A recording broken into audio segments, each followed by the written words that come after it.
올 한 해 울산 지역 이슈를 돌아보는 연말기획 2024 뉴스 결산. 오늘은 사상 초유의 의장 공석인 상태로 한 해를 마감하게 된 울산시의회의 지난 1년을 되짚어봤습니다. 전우수 기자가 보도합니다. 올 한 해 울산시의회는 그야말로 심각한 내용으로 파행을 거듭한 해였습니다. 그 시작은 40 지방선거부터였습니다. 국민의힘 정치락 시의회 운영위원장이 북구 국회의원의 도전장을 내면서 의원직을 사퇴했고, 정의원의 빈자리를 메우기 위한 시의원 보궐선거에서 더불어민주당 송근호 의원이 당선돼 원내 재입성에 성공합니다. 시의회는 선 의원의 시의원 입성으로 단 한 석에 불과했던 야당의 자리가 두 석으로 늘어나 원구성은 여야 20대 2로 재편됩니다. 제8대 시의회는 후반기 시작과 함께 의정사상 한 번도 경험하지 못한 길을 걸어야 했습니다.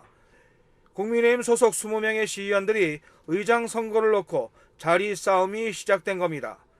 국민의힘은 의장에 출마한 이성영, 안수일 의원 지지 세력으로 정확하게 10대 10 반쪽으로 갈라섰습니다.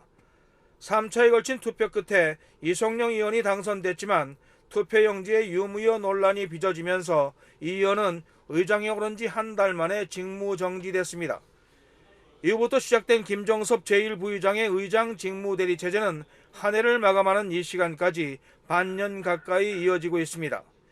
의장 선출 과정에서 지역 국회의원들의 개입설까지 나돌면서 시의원들의 자율성과 역할 한계 논란이 수면 위로 떠오르기도 했습니다.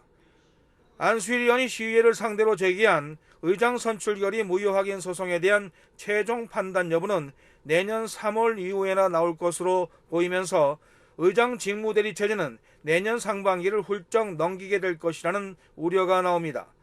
의장 선출 과정에서 국민의힘 안수일 의원은 탈당을 강행해 현재 의회는 국민의힘 19명에 야권 3명으로 또다시 재편됐습니다.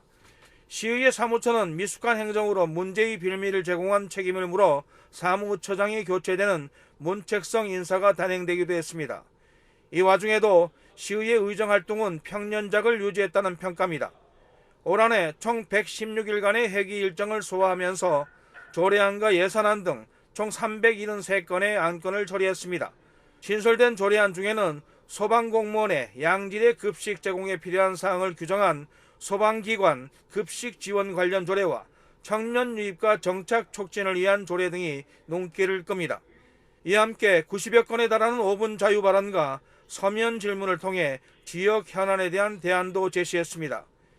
의적 업무의 효율성을 높이기 위해 상임위 가운데 환경복지위원회는 문화복지환경위원회로 명칭을 변경하고 소관 업무도 대폭 변경된 것도 주목됩니다. 하지만 의장 선출 과정에서 드러낸 자리 싸움과 파행에 대한 시민들의 따가운 질책과 눈총은 당분간 이어질 것으로 보입니다. JCN 뉴스 전우수입니다.